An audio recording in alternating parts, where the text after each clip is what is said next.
Mes chers compatriotes, alors que s'annonce l'élection présidentielle du 25 février 2024, notre pays est confronté depuis quelques jours à un différend entre l'Assemblée nationale et le Conseil constitutionnel, un conflit ouvert sur fond d'une supposée affaire de corruption de juges. Ainsi, l'Assemblée, se fondant sur ses prérogatives, a décidé, résolution en date du 31 janvier 2024,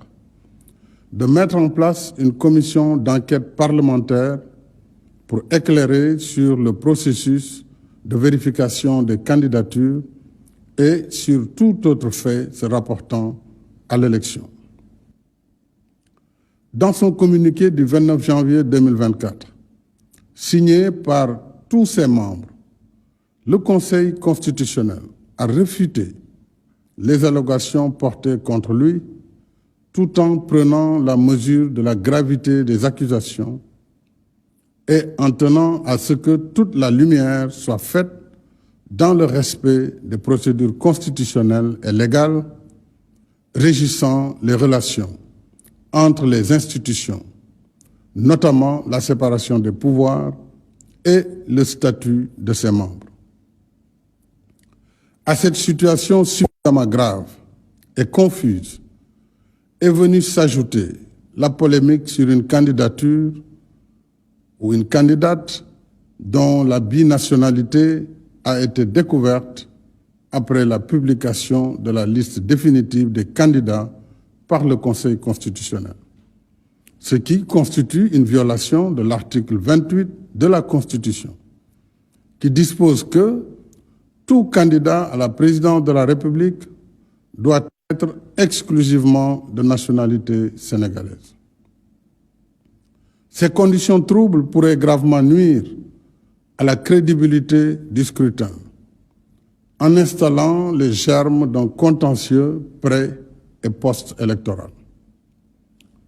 Alors qu'il porte encore les stigmates des violences de mars 2021 et de juin 2023, notre pays ne peut se permettre une nouvelle crise. J'ajoute qu'en ma qualité de président de la République, garant du fonctionnement régulier des institutions et respectueux de la séparation des pouvoirs, je ne saurais intervenir dans le conflit opposant le pouvoir législatif et le pouvoir. Devant cette situation, l'Assemblée nationale, agissant en vertu de ses prérogatives, m'a pour avis, conformément à son règlement intérieur, une proposition de loi en procédure d'urgence portant aux dispositions de l'article 31 de la Constitution. J'ai pris acte de cette saisie après avoir consulté le président de l'Assemblée nationale, le Premier ministre, le président du Haut Conseil des collectivités territoriales, le président du Conseil économique, social et environnemental et le président du Conseil constitutionnel. En conséquence, compte tenu des délibérations en cours à l'Assemblée nationale d'urgence et sans préjuger du vote des députés, j'ai signé le décret 2024-106 du 3 février 2024 abrogeant le décret 2023-2283 du 29 novembre 2023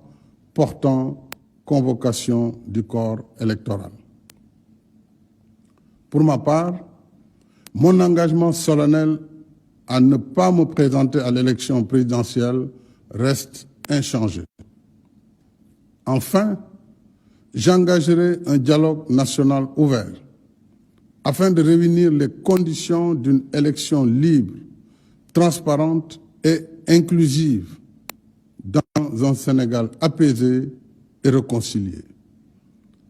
Vive le Sénégal, vive la République.